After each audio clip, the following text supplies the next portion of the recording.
હળવદ તાલુકાના રણમલપુર ગામ નજીક બાઇક કેનાલમાં ખાબક્યું, ખેડૂત પિતા પુત્રના ડૂબી જવાથી મોત.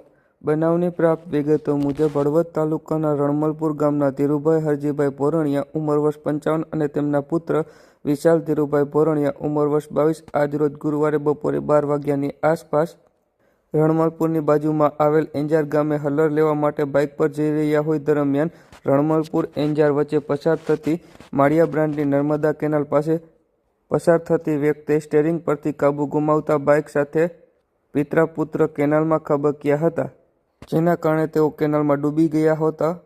જેથી તાત્કાલિક હળવદની ફાયર ટીમ તેમજ સ્થાનિક ટીકર ગામના તરવૈયાઓ દ્વારા તેમની નર્મદા કેનાલમાં શોધખોળ કરવામાં આવતા બપોરે 12:30 વાગ્યાની આસપાસ બંને પિતા પુત્રના નર્મદા કેનાલમાંથી મૃતદેહ મળી આવ્યા હતા. જેથી બંનેના મૃતદેહને પોસ્ટમોર્ટમ અર્થે હોસ્પિટલ ખાતે ખસેડવામાં આવ્યા હોવાની માહિતી મળી રહી છે.